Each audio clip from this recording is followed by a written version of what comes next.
Se ha culpabilizado mucho, sí. Considero de que el centro de la culpa no es de los jóvenes. Es simplemente pues de si hay más personas, también hay más personas adultas que también se han juntado con otros adultos, ¿no? Al fin y al cabo considero de que si hay alguna culpa es culpa de todos.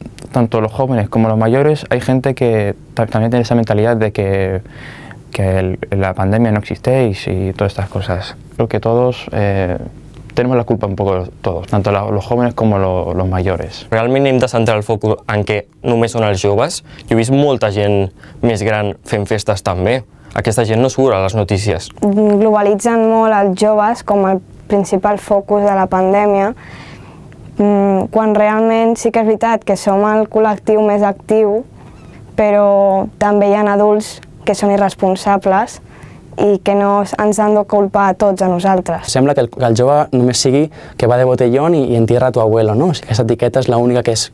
La joventut vol dir festa únicament. És com, bueno, també treballem, també estudiem, també fem altres coses. Sí que tenim part de responsabilitat, pero como cualquier otra persona. Algunos sí que respetan y otros no respetan. Pues sé que hay un poco de despiste. Si uno se agobia mucho y no puede más, pues se tiene que quitar un momentillo. Jo em sento com si fos dos bàndols de la gent jove i la gent adulta i no paren de criticar-nos i de dir-nos de tot quan nosaltres l'únic que fem és viure la nostra vida. Però clar, també és una mica de pensar en que t'hagués tocat a tu. Imagina tu tot el que feies a la teva joventut, però que amb aquestes restriccions no t'agradaria. És com que, com sempre, o sigui, es va cap a la joventut per culpabilitzar de coses que no són totalment nostres. És molt injust. Sí que hi ha joves que no respecten les mesures i se'n van de festa i així, però no tots. O sigui, no hi ha que generalitzar tampoc. Els joves, igual que els adults, igual que els avis, igual que els nens, és que no volem que això estigui passant. Nosaltres som els primers que ho estem passant supermalament. No crec que els joves siguem tan tontos d'augmentar això. Tota la població està criminalitzant a gent jove perquè al final s'estan donant unes notícies que no s'adeqüen a la realitat. Echando ya un capote a mis amigos jóvenes. Imagino, amb 20 anys que em dijeran no, Fato, aquest cap de setmana no pots anar a la zona hermètica. I jo, what? What? Que no me voy al Global?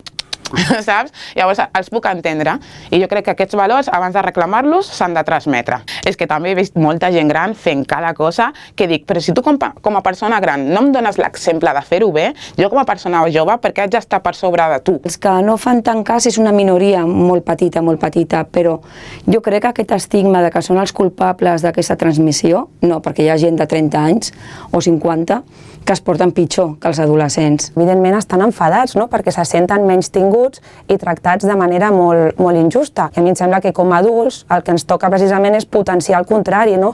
Potenciar aquest reforç positiu, fixar-nos en tot el que sí que estan fent bé, encoratjar-los a seguir per aquesta línia i no jutjar tots per les actuacions d'uns quants. Persones de col·lectius, com polítics, com avis, que han fet coses molt qüestionables.